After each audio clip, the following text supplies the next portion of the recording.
উৎসব এখনো শেষ হয়নি। একটা যন্ত্র আমাদের আনন্দ কেড়ে নিতে পারে না। আমরা কি এতই দুর্বল?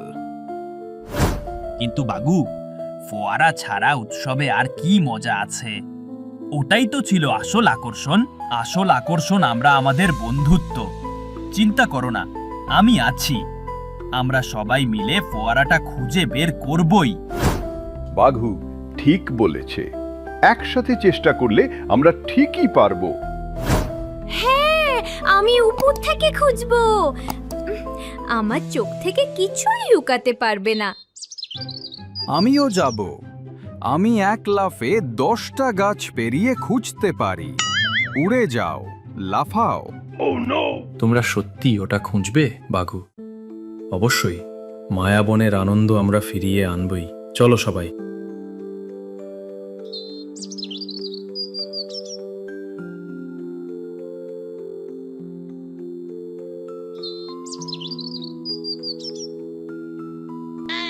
চুপচাপ, সবাই চুপ করো।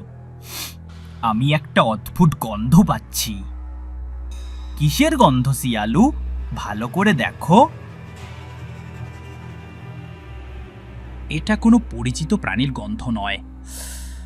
ভেজা মাটি আর ভয়ের গন্ধের সাথে মিষ্টি একটা গন্ধ মেশানো, ঠিক যেন ফোয়ারার বুদবুদের মতো। তার মানে এটা ফোয়ারারই গন্ধ। শিয়ালু, হ্যাঁ, গন্ধটা পশ্চিমের গভীর জঙ্গলের দিকে যাচ্ছে। ওইদিকে তো ভয়ে কেউ যায় না। বাঘু, ভয়কে আজ জয় করতেই হবে। চলো তাহলে ওদিকেই যাই। আমার মনে হচ্ছে ওটা ভাঙেনি, না হলে গন্ধটা থাকতো না।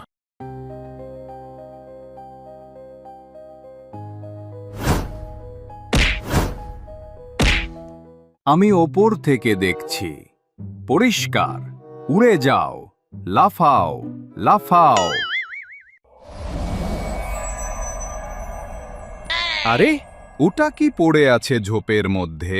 সোনালী রঙের কিছু একটা চকচক করছে।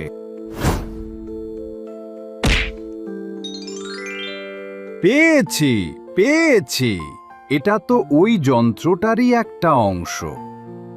হ্যাঁ, এটা তো ফোয়ারার ওপরের বলটা। তার মানে আমরা ঠিক পথেই এগোচ্ছি। সাবাস ছটপট, তোমার গতি আজ আমাদের ভরসা। গন্ধটাও এদিক থেকেই আসছে। আমরা খুব কাছে চলে এসেছি।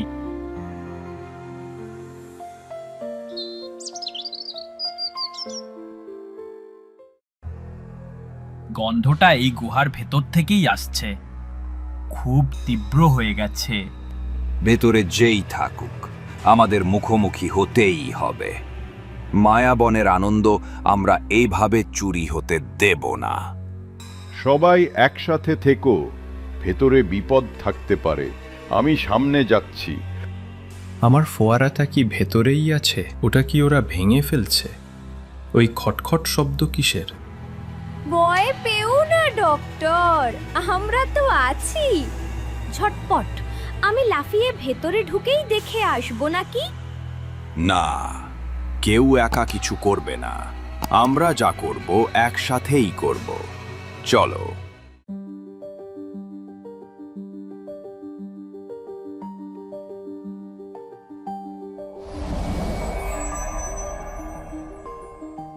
আরে, এরা তো কাঠবিড়ালি ছানা। হুহ, আমরা তো ভেবেছিলাম। তাহলে এরাই ফোয়ারাটা ঝড়ের সময় নিয়ে এসেছে। কিন্তু কেন একটি কাঠবিড়ালি ছানা? আমরা ওটা চুরি করিনি।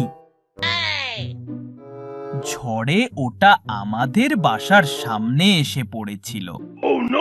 আমরা ভয় পেয়েছিলাম, ভেবেছিলাম আপনারা আমাদের বকা দেবেন।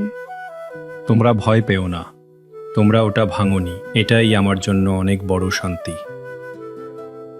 কিন্তু তোমরা আমাদের বলতে পারতে, আমরা তো তোমাদের বন্ধুই। তাহলে ঝড়টা কোনো ষড়যন্ত্র ছিল না, ওটা প্রাকৃতিক ঝড়ই ছিল। আর তোমরা ভয় পেয়েছিলে। আর ভয় পেয়েছিলে যে আমরা তোমাদের বকা দেব, তাই না? বোকা কোথাকার। হ্যাঁ, আমরা খুব দুঃখিত। আমরা শুধু একটু খেলতে চেয়েছিলাম। যাক, রহস্যের সমাধান হলো। আমি তো ভেবেছিলাম কোনো ভয়ঙ্কর দৈত্য কাজটা করেছে। এখন যখন সব জানা গেছে, চলো সবাই মিলে এটাকে উৎসবের মাঠে ফিরিয়ে নিয়ে যাই। আমরাও সাহায্য করব।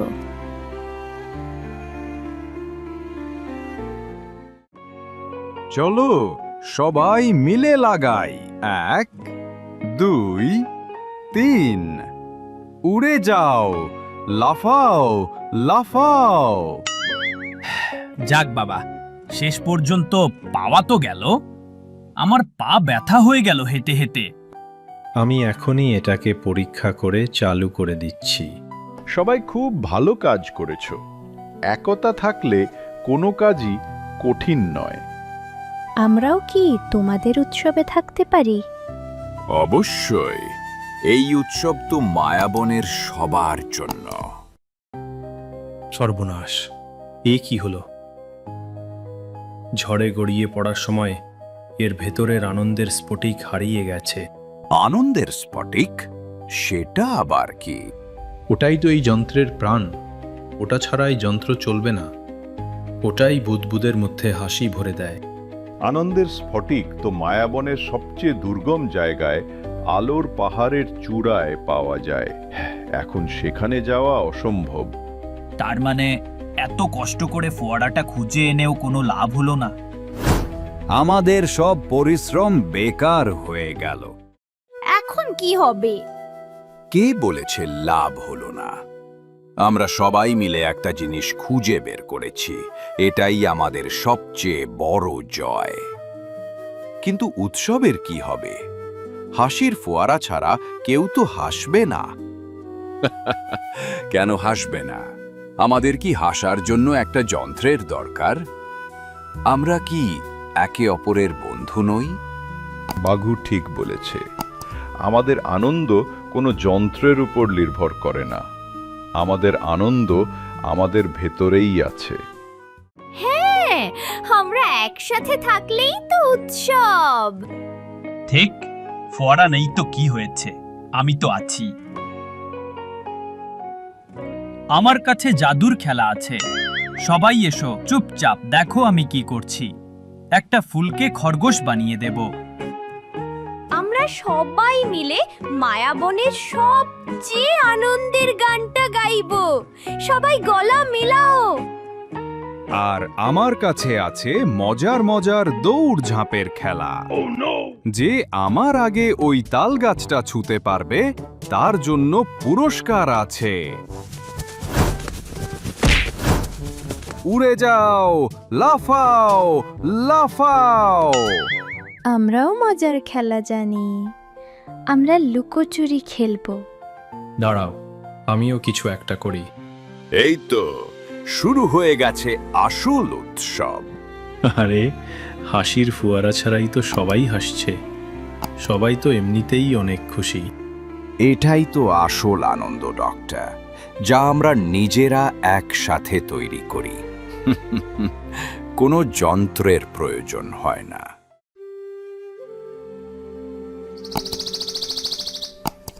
সুন্দরবনের এই শান্ত সকালে সবাই নিজের কাজে ব্যস্ত, কিন্তু একজন ছিল বেশ মেজাজে।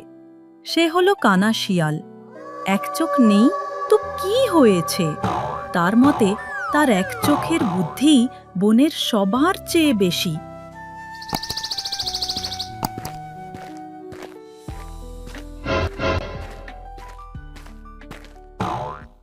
আরে খরগোশ, এত ভয় কিসের?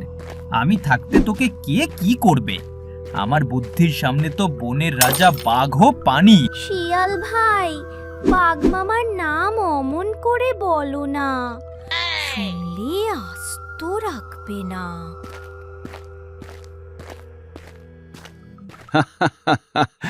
আমার বুদ্ধির সামনে সবাই পানি।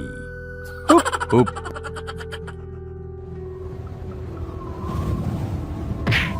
কি খবর টুনি? সকাল সকাল কি নিয়ে এলি? রাজা, রাজা, শুনেছেন বনের উত্তর দিকে মায়া পাহাড়ে নাকি এক আশ্চর্য চাঁদের আম ফলেছে। চাঁদের আম? সে আবার কি? যে সেই আম খেতে পারবে তার নাকি বুদ্ধি 10 গুণ বেড়ে যাবে। কিন্তু সেই পাহাড়ে যাওয়া খুব কঠিন, পথে অনেক জাদু আর রহস্য আছে। আমি খাবো সেই আম। আমি হব বনের সবচেয়ে বুদ্ধিমান রাজা। শোনো সবাই, আমি মায়া পাহাড়ের চাঁদের আম আনতে যাচ্ছি। যে আমার আগে সেই আম আনতে পারবে তাকে আমি পুরস্কৃত করব। বাহ, এই তো সুযোগ। ওই আম আমার চাই, তারপর দেখবে সবাই আমার বুদ্ধির কামাল।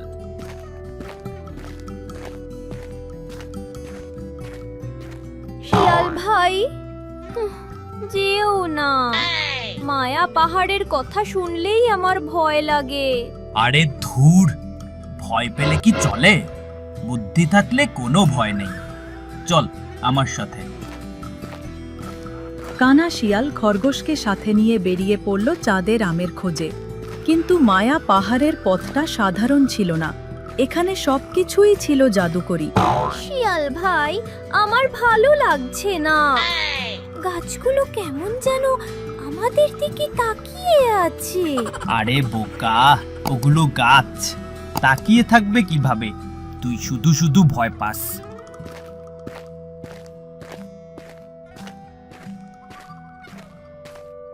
এই মা, এত সরু সেতু, আমি তো পড়েই যাব। দেখ আমার বুদ্ধি। কি হয়েছে তোমাদের?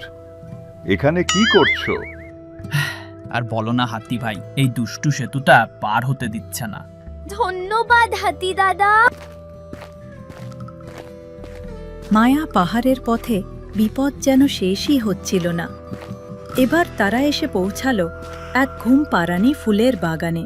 বাহ, কি সুন্দর গন্ধ। আমার তো ঘুম পাচ্ছে। সর্বনাশ, এগুলো তো ঘুম পাড়ানি ফুল। তাড়াতাড়ি নাক বন্ধ কর।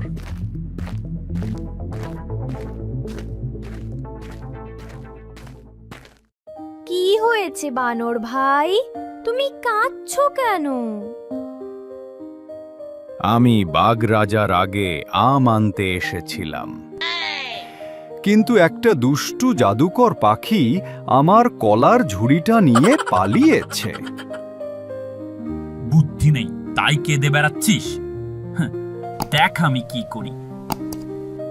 কানা শিয়ালের বুদ্ধিতে সবাই মিলে এক মজার নাটক শুরু করলো। পেয়ে গেছি, ধন্যবাদ শিয়াল ভাই।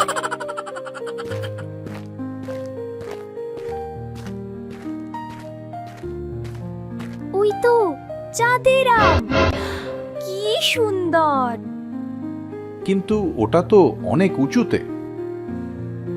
কোনো চিন্তা নেই, বানর আছে তো।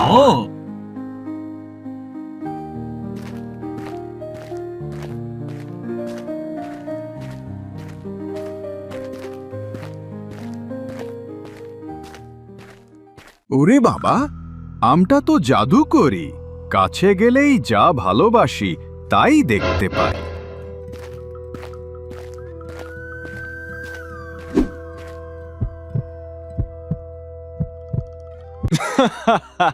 তোরা কেউই পারবি না, ওই আম শুধু আমার। বাঘমামা, আপনি শুধু শুধু শক্তি নষ্ট করছেন। বুদ্ধি খাটান, দেখুন আমি কি করি।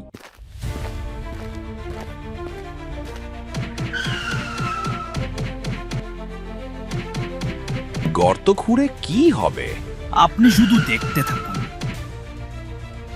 হাতি দাদা, এবার আপনার পালা।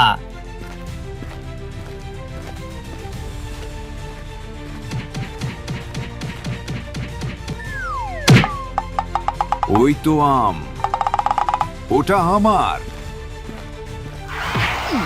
কে আছিস? আমাকে তোল। এটা একটা ফাঁদ ছিল। বলেছিলাম না মামা, বুদ্ধি খাটান।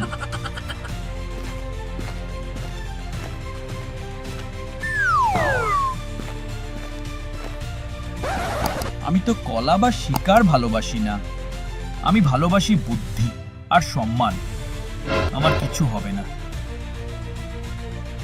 আমি রাজা, সবাই আমাকে প্রণাম কর।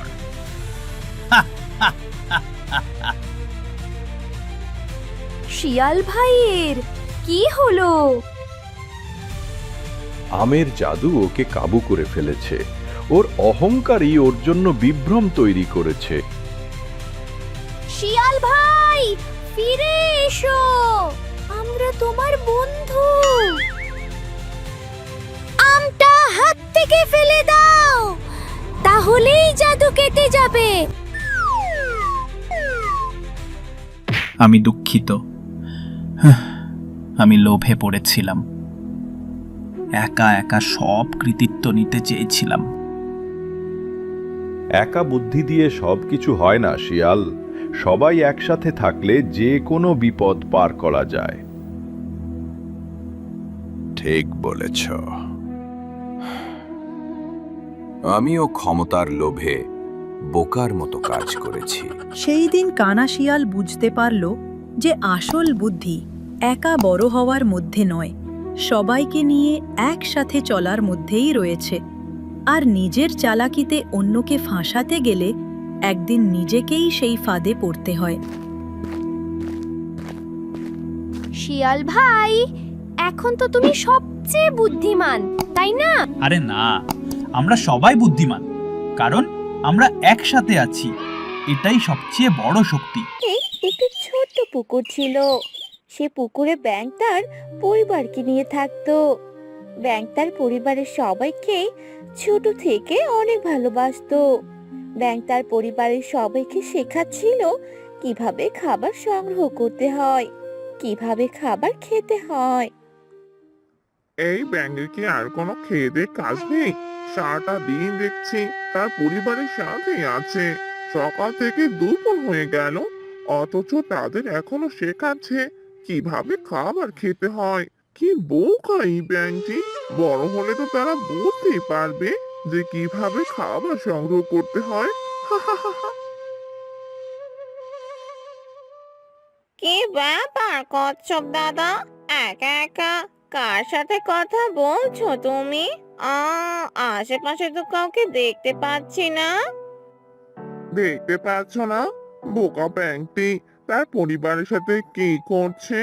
এখনো কেউ বোকা আছে নাকি যে নিজে খাবার সংগ্রহ নিজে করতে পারে না? ওই ব্যাঙ যতই তার পরিবারকে শেখায় না কেন কিভাবে খাবার সংগ্রহ করতে হয়, এতে কোনো লাভ নেই, বুঝলে? একদিন দেখবে আমি ওই ব্যাঙের ছানাপোনাদের খেয়ে নিয়েছি। আমার তো একটাই কাজ, এটা ছাড়া তুমি আর কি করতে পারো শুনি? তবে সাবধান, বুঝলে? নয়তো ব্যাঙ তোমাকেও ছাড়বে না। ওই বোকা ব্যাঙ আমার কিছু করতে পারবে না কচ্ছপ দাদা। ও তো বুঝতেই পারবে না যে ও ছানাপোনাদের আমি খেয়েছি। এতটা বুদ্ধিমতী ওই ব্যাঙ এখনো হয়নি। ছানাগুলো আর একটু বড় হোক, তারপর খাবো। অন্য জায়গায় গিয়ে খাবার সংগ্রহ করে আসি। হ্যাঁ হ্যাঁ, ঠিক আছে, যাও তাহলে। আমারও যে খাওয়ার সময় চলে এসেছে, আমাকেও যে খেতে হবে। দিন দিন শরীরটা অনেক ক্লান্ত হয়ে যাচ্ছে, কিছুই যে ভালো লাগছে না। কি যে হবে আমার কে জানে। এ কথা বলে কচ্ছপ আর সাপ সেখান থেকে চলে গেল।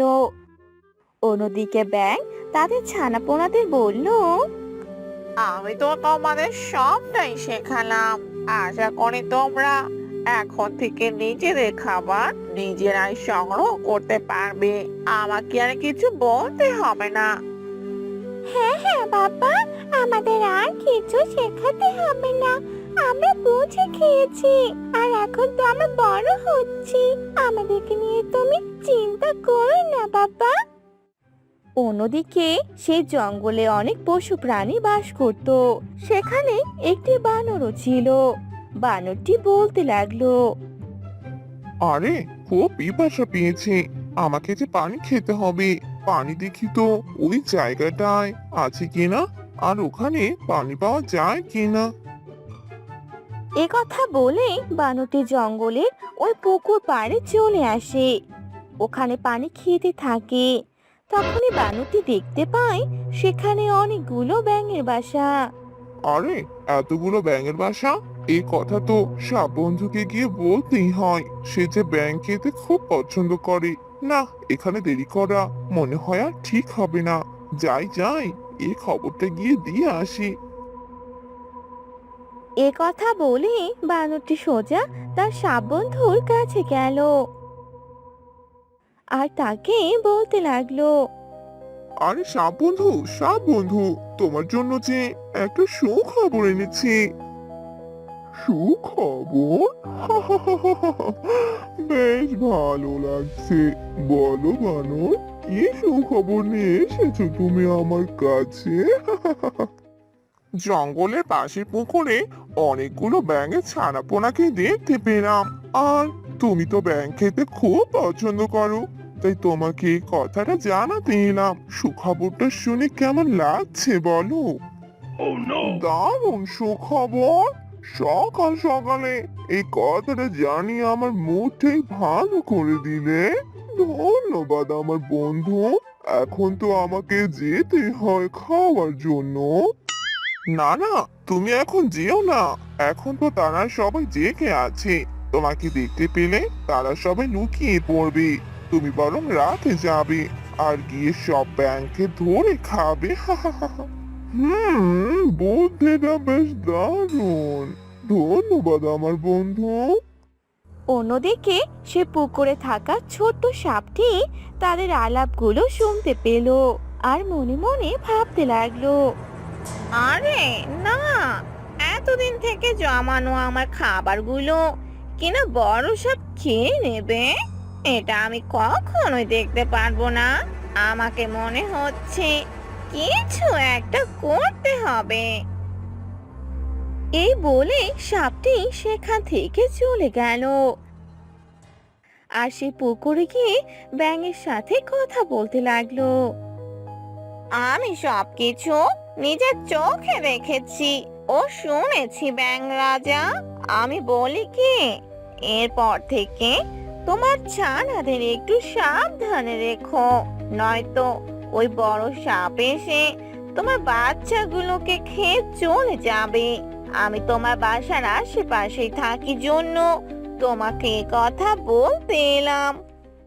সত্যি তুমি অনেক ভালো, আর তোমাকে আমি ভেবেছিলাম তুমি আমাদের ক্ষতি করবে, কিন্তু আসলে না। তুমি তো দেখছি অনেক ভালো। তুমি আমাদের উপকার করছো। তবে এখন আমি কি করব? ওই বড় সাপ যদি এখানে চলে আসে, তাহলে তো আমার বাচ্চাদের ও আমাকে খেয়ে ফেলবে। হ্যাঁ, আমি সেটাই ভাবছিলাম যে ওই বড় সাপ তোমাদের খেয়ে ফেলবে। তবে তোমরা এখন থেকে লুকিয়ে থাকো, তা না হলে আমার মাথায় আরেকটা বুদ্ধি এসেছে। তুমি যদি শুনতে চাও তবে তোমাকে বলবো। আরে এখনো না বলে তুমি বসে আছো কেন? বলো বলো, তাড়াতাড়ি বলো। আমাদের যে মহাকা করতে হবে আমার সবাইকে। তুমি বরং তোমার ছানাপোনাদের আমার সাথে আমার গুহায় পাঠিয়ে দাও, কারণ বড় সাপ কখনোই আমার গুহার দিকে আসবে না, আর সে বুঝতেও পারবে না তোমার ছানাপোনারা আমার গুহায় আছে। হ্যাঁ, কথাটা তুমি মন্দ বলনি। আমার একটু ভালো লাগছে শুনে যে আমার ছানাপোনারা একটু সুরক্ষিত থাকবে। তাহলে তুমি তাই করো। রাতে ওই বড় সাপ আসার আগে তুমি আমার ছানাপোনাদের তোমার গুহায় নিয়ে যাও। বোকা ব্যাং কত সহজে রাজি হয়ে গেল। ও যে আমার চালাকে ধরতে পারলো না। আজকে মনে হয় অনেক মজা করে ওর ছানা পোনাদের খেতে পারবো।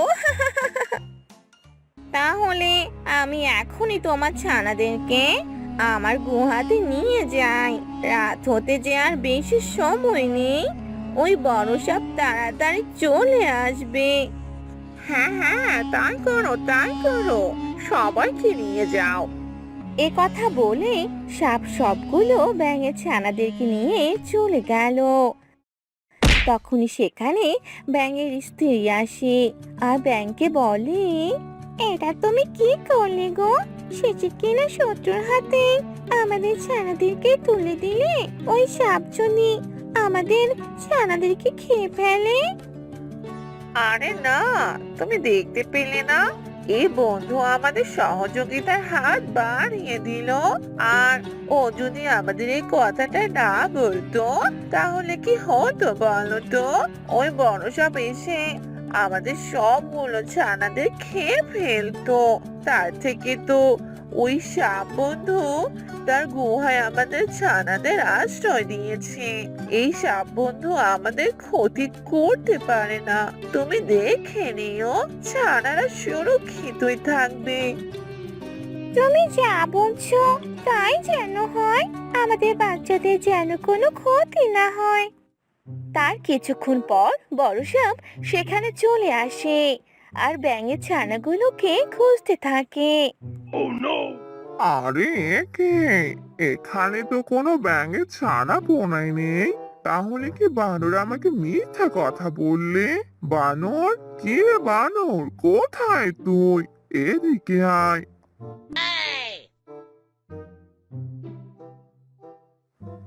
আরে কি হলো? তুমি আমাকে এভাবে ডাকছো কেন? কি হয়েছে, কি বলবে তো? তুই না আমাকে বলেছিলি এখানে আসলে আমি ব্যাঙের ছানাদেরকে পাবো, কিন্তু কোথায়? এখানে তো ব্যাঙের মা বাবাও নেই। আরে তাই তো, ওরা সবগুলো কোথায় গেল? এখানেই তো ছিল আমি যখন এখানে পানি খেতে এসেছিলাম। এখানে অনেকগুলো ব্যাঙ ও তাদের ছানা পোনাদের দেখেছিলাম। কিন্তু এখন যে কোথায় গেল কিছুই যে বুঝতে পারছি না। তুই আমাকে মিথ্যে কথা বলেছিস, এত বড় প্রতারণা আমার সাথে করতে পারলি। এবার তো আমি তোকে খেয়ে ফেলবো। আরে না, আমি তো তোমার বন্ধু, তুমি আমাকে কিভাবে খেতে পারো? আমি সত্যি বলছি, এখানে আমি ব্যাঙকে দেখেছিলাম। তুই আমার মুডটা নষ্ট করে দিলি, আর কখনো এরকম কাজ করলে তোকে আমি ছাড়বো না। এ কথা বলে সাপ সেখান থেকে চলে গেল। বানরও সাপের পিছু পিছু যেতে লাগলো। তারপর ব্যাঙ ও তার স্ত্রী গর্ত থেকে বেরিয়ে এলো আর ব্যাঙ বলল, এবারের মতো বড় সাপের হাত থেকে তো বেঁচে গেলাম, তা না হলে যে আমাদেরকেও খেয়ে ফেলতো। চলো এবার আমরা আমাদের বাচ্চাদের কাছে যাই, গিয়ে দেখি আমাদের বাচ্চারা ঠিক আছে কিনা। হ্যাঁ হ্যাঁ, চলো চলো গিয়ে দেখি আমাদের বাচ্চারা ঠিক আছে কিনা। অন্যদিকে সেই সাপটি ব্যাঙের সব বাচ্চাদের এক এক করে খেয়ে ফেললো। অন্যদিকে ব্যাঙ ও তার স্ত্রী সেই সাপের গুহায় এলো আর সাপকে ডাকতে লাগলো, সাপ বন্ধু, সাপ বন্ধু, তুমি কি তোমার গুহায় আছো? বেরিয়ে এসো তো।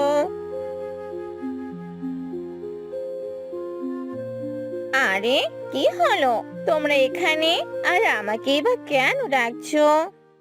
তোমাকে না ডাকলে আর কাকে ডাকবো বলো? আমাদের বাচ্চারা কোথায়? তাদের তো দেখতে পাচ্ছি না, তাদের নিয়ে আসো। বড় সাপ যে চলে গেছে, এখন আমরা মুক্ত, আমাদের আর কোনো ক্ষতি করতে পারবে না। এখন বাচ্চাদের নিয়ে এসো। আরে কিসব বলছো তোমরা? তোমাদের বাচ্চারা আমার কাছে কেন থাকবে? আমি কি তোমাদের বাচ্চাদের নিয়ে এসেছি নাকি যে আমার কাছে থাকবে? আমি তো তোমাদের মতো ব্যাঙ নই, আমি হলাম সাপ। আর তোমাদের বাচ্চা নিয়ে আমি কি করব? এইসব কি বলছো তুমি বন্ধু? আমি তো আমার বাচ্চাদেরকে তোমার কাছে রেখেছিলাম সুরক্ষিত রাখার জন্য, যেন বড় সাপ কোনো ক্ষতি করতে না পারে। তুমি কেনা বলছো তোমার কাছে আমাদের বাচ্চারা নেই? হ্যাঁ তাই তো, ব্যাঙ তো ঠিক কথাই বলেছে। আমাদের বাচ্চারা কোথায়? আরে তোরা দুজন কানের কাছে এত ঘ্যান ঘ্যান করিস না তো, আমার খুব বিরক্ত লাগছে। আমাকে যে এখন ঘুমোতে হবে। আর সত্যি কথা হলো যে তোদের বাচ্চাদের আমি খেয়ে ফেলেছি। তোরা যে এত বোকা আগে জানতাম না। তোরা কিনা শিকারের মুখে খাবার তুলে দিলি। এসব তুমি কি বলছো? আমাদের বাচ্চাদের খেয়ে ফেলেছো? তুমি দেখলে তো, আমি তোমাকে বারবার বলেছিলাম এই সাপের কাছে আমাদের বাচ্চাদের দিও না। আর তুমি কি না সাপের কথা শুনে এই সাপের কাছে আমাদের বাচ্চাদের রাখতে দিলে? আর এই তো আমাদের সর্বনাশটা করে দিল। তোরা তো অনেক বোকা। তোরা এই কথা জানবি কি করে যে সাপই হলো ব্যাঙের শত্রু? তুমি সত্যি বলেছিলে, শত্রুরা কখনো আপন হয় না, শত্রু যে শত্রুই থেকে যায় তার প্রমাণ আজকে আমরা পেলাম। তোমার এই বোকামির জন্য আজকে আমাদের এই অবস্থা হলো। আমার বাচ্চা। আরে হয়েছে, থাম তোরা, আর আমার গুহা থেকে চলে যা বুঝলি, নয়তো তোদেরকেও আবার খেয়ে ফেলবো। আমার পেটে এখনো অনেক জায়গা বাকি আছে, আমাকে বিরক্ত করতে আসিস না। এরপর তারা সেখান থেকে চলে গেল।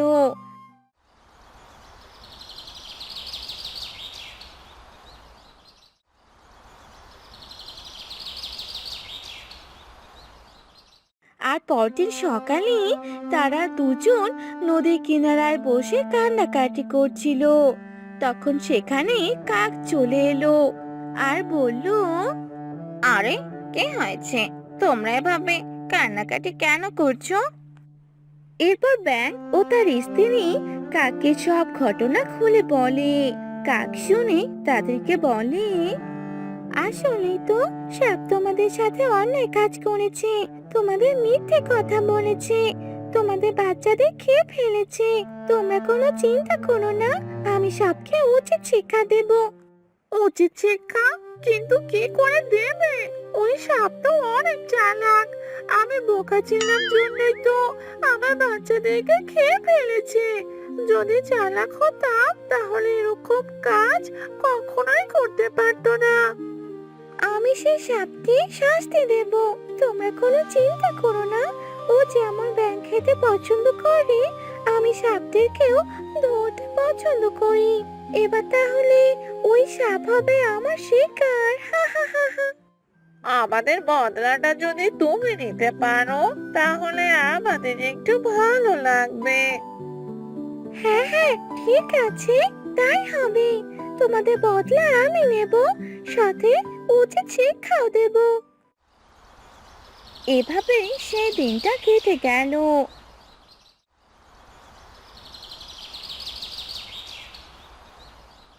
পরদিন যখন সাপ খাবারের খোঁজে তার গর্ত থেকে বের হলো, তখনই কাক উড়ে এসে তার লেজে কামড় দিল আর তাকে সেখান থেকে নিয়ে চলে গেল। আরে ছাড় ছাড় আমাকে, আরে আমাকে মারিস না, ছাড়, বাঁচাও বাঁচাও আমাকে। এরপর কাক সেই সাপকে মেরে ফেলে। আর ব্যাঙ ও তার ব্যাঙের স্ত্রী তাদের হারিয়ে যাওয়া বাচ্চাদের জন্য মন খারাপ করে থাকে। অন্যদিকে সাপ তার উচিত শিক্ষা পায় আর এভাবে সেই জঙ্গলের সবাই ভালোভাবে দিন কাটাতে থাকে। হ্যালো বন্ধুরা, আমাদের গল্পটি আপনাদের কেমন লাগলো তা অবশ্যই কমেন্ট করে জানাতে ভুলবেন না। এমন আরো মজার মজার গল্প দেখতে চ্যানেলটি সাবস্ক্রাইব করে সাথে থাকুন।